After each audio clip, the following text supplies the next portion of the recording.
Shalom Aleichem, meus irmãos, que Hashem vos abençoe em nome de Yeshua. Estamos entrando no período das grandes festas e hoje eu gostaria de trazer alguns esclarecimentos sobre a festa de Rosh Hashanah, que é conhecida como o Ano Novo Bíblico ou Ano Novo Judaico, ok? Vamos falar um pouquinho sobre essa festa.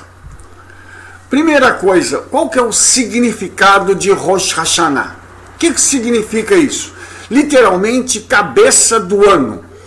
Pois assim como a cabeça direciona cada membro do corpo, também a energia e as resoluções de Rosh Hashanah direcionam todos os dias do ano. E é interessante, irmãos, porque aqui nós temos uma conexão com Romanos 12:2. E não vos conformeis com esse mundo, mas transformai-vos pela renovação do vosso entendimento, para que experimenteis qual seja a boa, agradável e perfeita vontade de Elohim. Rosh Hashanah é um tempo em que nós precisamos ter uma mudança de mente em relação àquilo que fizemos do ano anterior. Você pode me dizer assim, mas Rabino, se meu ano anterior foi bom, eu preciso mudar? Precisa sim, porque tudo aquilo que está bom ainda pode melhorar. Então a nossa mente precisa mudar, precisamos ter novos padrões, novas atitudes, para que nós tenhamos condições de, então, através disso, alcançar algo mais diante do Eterno. E é interessante porque a palavra ano, Shana, além de significar ano, ela significa mudança. Então, a cabeça, a nossa mente precisa mudar, a nossa mente precisa ser transformada, segundo as palavras de Shaul HaShaliach, aqui em Romanos 12:2, para que nós possamos experimentar. E eu quero salientar isso, a vontade do Eterno não é conhecida, ela é experimentada. Então, os desejos do Eterno, ele não vai dizer para você assim, olha, eu vou fazer assim, assim, assado, frito, torrado. Ele vai te colocar numa situação e te fazer experimentar o que ele deseja para a sua vida. Isso é muito importante salientar, porque às vezes nós ficamos esperando que as coisas aconteçam, que venha um profeta, ou que venha um ser celestial e diga assim, olha, o Eterno vai fazer assim, assim, assim. Não, não é assim que ele vai fazer. Ele pode te dar uma direção genérica, mas ele não vai te dar os detalhes do que vai acontecer. Os detalhes é no seu dia a dia. E a consecução desses detalhes vão depender das suas atitudes. Ou seja, o Eterno deu para mim e para você uma ferramenta chamada livre-arbítrio. E através dessa ferramenta nós vamos decidir como será o nosso ano. Rosh Hashanah também é conhecido por 3 nomes. Yom HaZikaron, o dia da lembrança, que seremos julgados e devemos nos arrepender. Yom Teruah, o dia do toque do shofar. Yom Hadin, o dia do julgamento. Segundo a tradição rabínica, os livros são abertos neste dia. O livro dos justos, dos intermediários e dos pecadores. E nesse dia o Eterno determina tudo aquilo que vai acontecer no seu ano, tá? Ou seja, isso é resultado do que você viveu no ano anterior. Por que eu estou dizendo isso? Porque existe uma máxima nas Escrituras dizendo o seguinte, que tudo aquilo que o homem plantar, isso ele colherá. Não adianta eu querer ter um ano maravilhoso se eu não me preparei para que esse ano pudesse ser maravilhoso, vivenciando um ano anterior bom. Entendeu? Então, isso tudo é muito significativo para nós em Rosh Hashanah e é muito significativo dentro do contexto da Escritura, porque todos os homens justos que viveram vidas justas plantaram justiça para que eles pudessem finalmente colher justiça. Uma outra coisa interessante é que nesse dia desempenha um papel importante o shofar, cujo som é considerado desde os primórdios um chamado ao arrependimento, que anuncia assim os Yamim Noraim, os dias temíveis, que estão Rosh Hashanah e Yom Kippur. E nesse tempo o shofar é tocado mais de 100 vezes durante a cerimônia de Rosh Hashanah. Por quê, irmãos? porque Rosh Hashanah é um dia de muita alegria, um dia de mudança, um dia de transformação, mas o Eterno nos dá um período de 10 dias para que nós possamos nos arrepender e chegarmos em Yom Kippur, para podermos então derramar o nosso coração, a nossa alma diante do Eterno e também podermos participar de uma restauração a nível de alma. Por quê? Porque nós estaremos começando o ano já com uma premissa básica. Estou me arrependendo e estou me garantindo para que no próximo ano o meu ano seja baseado no arrependimento que eu já tive no início. Ou seja, eu não vou começar o ano já de cabeça, porque eu sou o cara. Não, eu vou começar o ano já me lembrando de quem eu sou e da grandeza do meu rei. Eu sou pequenininho e o meu rei é grande. Mas para isso eu preciso nesses 10 dias me preparar para que eu possa receber uma coroa de vitória no ano no qual eu vou entrar. O costume mais notório é o toque do shofar, que é a trombeta mencionada nos textos bíblicos. Então, na sinagoga são tocados 4 toques diferentes, com notas que se chamam Tekiá, Shevari, Teruá e Tekiá Gedolá. Tá? Então, uma coisa bem interessante aqui, amados, é que o shofar, quando ele é tocado, ele equivale à voz do Eterno. Então é como se em Rosh Hashanah o Eterno estivesse falando conosco, proclamando aquilo que ele fará no próximo ano nas nossas vidas. Então, o toque do shofar na Torá, quando ele ocorreu, ele trouxe consigo milagres.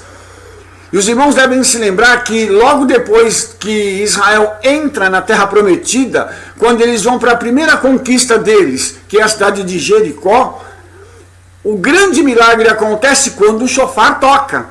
Então isso é muito interessante a gente perceber que o shofar está associado a essa quebra de muralhas e a consecução de grandes milagres. Então, quando você ouve essas notas do shofar, você entende isso espiritualmente, porque quem é espiritual discerne as coisas espirituais. Quem não é, vai ouvir e vai achar que é um simples toque.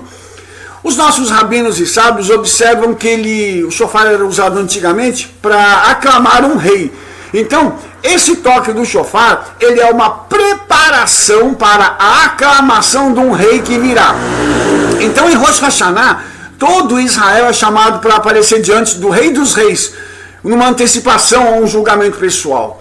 Então, você vê que em Rosh Hashanah, quando o shofar é tocado mais de 100 vezes, a população ela é convocada para aparecer diante do rei, que virá logo após para poder, então, estar diante do seu povo. Também o shofar era usado para reunir as tropas em batalha.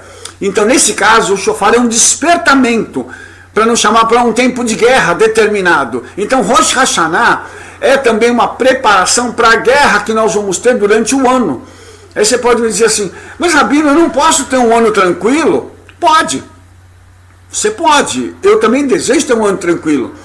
Mas será que esse é o desejo do coração do Eterno, que nós passemos um ano sem ter luta nenhuma? Porque quando não há luta, consequentemente não há vitória.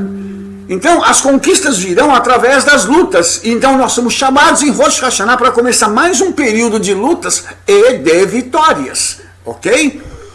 Rosh Hashanah também é considerado como o aniversário da criação, particularmente o 6º dia, quando foram criados Adão e Eva. Né? Por isso, a tradição rabínica considera apropriado o homem ser julgado no dia em que foi criado, ou seja, em Rosh Hashanah. Tá? E aqui tem uma coisa interessante, queridos, porque quando nós falamos da criação, nós estamos falando de um tempo em que o tempo como nós conhecemos, 1 dia, 2 dias, 3 dias, ele não existia da forma como nós o conhecemos hoje. Ele passou a ser contado, a ser mensurado a partir da criação de Adão. Por quê? Quando Adão foi colocado na terra, dispara-se então um cronômetro para que o homem possa então estabelecer isso através da sua criação, ou seja, o tempo começa a ser contado com a criação de Adão. Por isso nós podemos dizer que nós temos já mais ou menos 6.000 anos sobre a terra, desde a criação de Adão. Ok? Como todas as festas bíblicas, é tão profético quanto histórico o significado de Rosh Hashanah. Nós temos sempre as conotações proféticas e históricas, tá? Muitos rabinos veem uma conexão entre Rosh Hashanah e como um dia santo de livramento e o ungido, né? O nosso ungido Yeshua, que será o agente desse livramento. Por exemplo, num escrito do 8º século, nós encontramos o seguinte comentário. Preste atenção para isso aqui que é muito importante. O ungido Ben David, o filho de David, Elias e Zorobabel, paz sobre eles, virão sobre o Monte das Oliveiras. E o ungido ordenará Elias no toque do chofar. A luz dos 6 dias da criação retornarão e serão vistas. A luz da lua será como a luz do sol, e o Eterno enviará completa cura sobre o Israel ainda doente. O segundo toque que Elias dará fará os mortos ressuscitarem, e eles sairão das sepulturas, e cada um reconhecerá seu companheiro, e também seu marido e esposa, pai e filho, irmão e irmã. E virão ao ungido dos 4 cantos da terra, do leste, do oeste, do norte e do sul. Os filhos de Israel voarão nas asas das águias, e virão para o ungido. Esse texto vem de Maaseh Daniel, como citado em Patai, na página 143. Isso aqui é interessante, irmãos, porque nos mostra que o Rosh Hashanah, ele é uma preparação para a vinda do ungido, tá? E isso aqui também mostra para a gente o seguinte, que haverão muitos milagres quando o ungido vier para buscar o seu povo e reunir finalmente Israel como seu povo para que ele reine sobre esta nação, tá?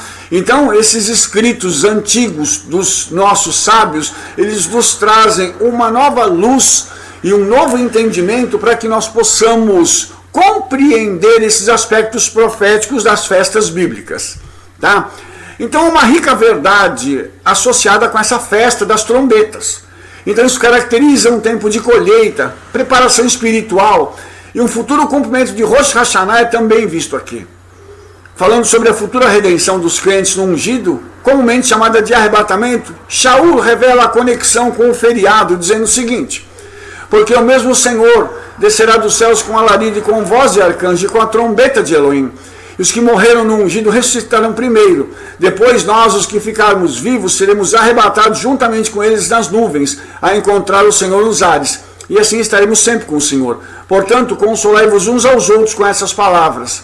O que eu gostaria de dizer para você é que Rosh Hashanah é um período de preparação para os grandes milagres que acontecerão.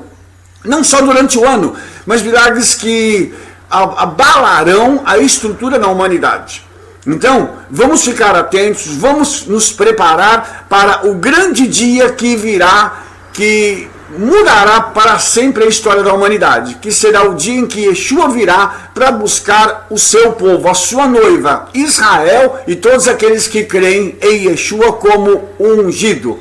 Que o Eterno te abençoe, que esse período de Rosh Hashanah seja um período de uma grande virada para você, que haja uma mudança na sua mente, no seu coração, e que esse próximo ano seja carregado de bênçãos e vitórias.